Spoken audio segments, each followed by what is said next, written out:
इससे हमारे प्रधानमंत्री नरेंद्र मोदी जी को सबक सीखना चाहिए। भारतीय जनता पार्टी टीपू सुल्तान के मुकाबले का कोई फ्रीडम फाइटर ला नहीं सकती है। उसकी डेड बॉडी लाशों के बीच में पड़ी हुई थी।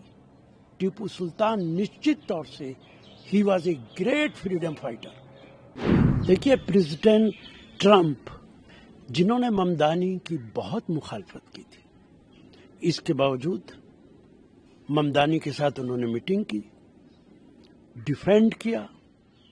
पत्रकारों ने पूछा, उनके सवालों को भी प्रेसिडेंट ट्रंप ने ही जवाब दिया। निश्चित तौर से ये एक खूबसूरत डेमोक्रेसी की एक मिसाल है और इससे हमारे प्रधानमंत्री नरेंद्र मोदी जी को सबक सीखना चाहिए कि आप विपक्ष पे हर रोज हमला करते हैं। विपक्ष के नेताओं से मिलिए, उनके दिल का हाल जानिए, देश के बारे में उनके क्या ख्यालात हैं, उनसे सजेशन लीजिए, उन पे अमल कीजिए। अकबर और टीपू सुल्तान के नाम से जो है वो ग्रेट शब्द हटा दिया गया है।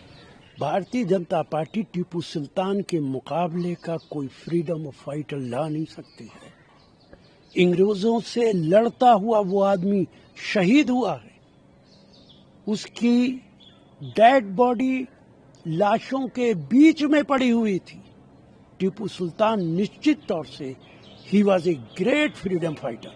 कांग्रेस के नेता हुमायूं कबीर की अगर बात करें, उन्होंने जो स्टेटमेंट किया उस पर अब रिएक्शंस भी आना शुरू हो गए हैं। आपके पार्टी के नेता उसे कंडेम भी कर रहे हैं, वहीं आपके पार्टी के नेता कह रहे हैं कि अगर मंदिर बनाना जायज़ है तो मस्जिद बनाना भी जायज़ है। नहीं तो जाहिर है, अगर कोई मस्जिद बनाना चाहता है तो इसमें कानून के मुताबिक वो बना सकता है। इसमें किसी को क्या एतराज़ हो सकता है? जो भी चाहे मस्जिद बना सकता है, जो चाहे मंदिर बना सकता है, जो चाहे गुरुद्वारा बना सकता है। भारत का संविधान इस बात की इजाज़त देता है। देखिए, मस्जिदों का कोई नाम नहीं होता है। ये तो भारतीय जनता पार्टी ने शोर मचाना शुरू कर दिया, बाबरी मस्जिद, बाबरी मस्जिद। मस्जिद सिर्फ मस्जिद होती है। अगर उसे कोई किसी नाम से पुकारना चाहता है, ये उसका अपना मामला है। निकम्मी सरकार है, इनकॉम्पिटेंट सरकार है भारतीय जनता पार्टी की। 600 AQI पहुंच गया है। डॉक्टर्स कह रहे हैं दिल्ली छोड़ के चला जाना चाहिए। ये वही लोग हैं जो पिछली सरकार को हर रोज बुरा भला कहते थे कि दिल्ली के अंदर पॉल्यूशन बढ़ रहा है, और आज उनकी सरकार के अंदर पॉल्यूशन आसमान छू रहा है, कंट्रोल नहीं कर पा रहे।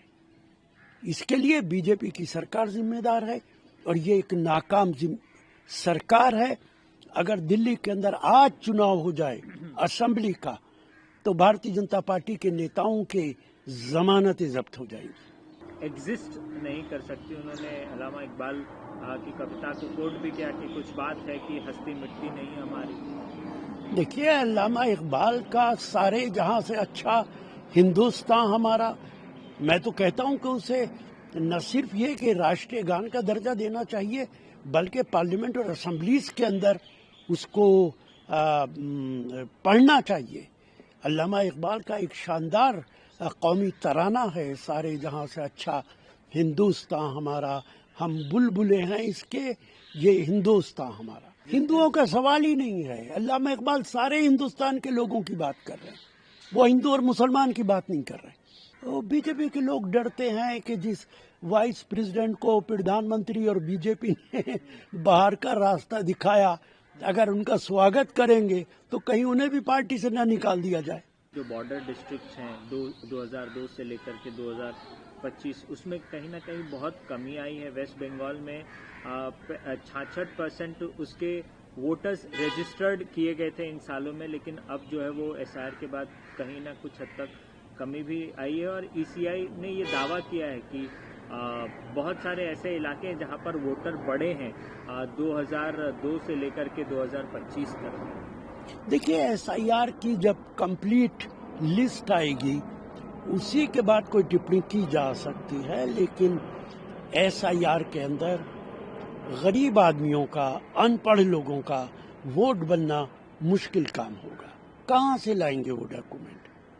कैसे साबित करेंगे कि वो भारतीय है और उनका वोट बनना चाहिए? उनके पास तो हाई स्कूल का सर्टिफिकेट नहीं है, उनके पास तो कोई आधार कार्ड की बुनियाद पे वोट नहीं बन सकता है, उनके पास कोई ड्राइविंग लाइसेंस नहीं है, उनके पास कोई पासपोर्ट नहीं है, कैसे बनेंगे? इस तरीके की SIR भारत के अंदर कभी नहीं होती थी, और ये तो शायद दुनिया का पहला मुल्क है जहाँ पे सरकार भारतीयों से पूछ रही हो कि तुम भारतीय हो, साबित करो। ये तो भारतीयों की बेइज्जती है।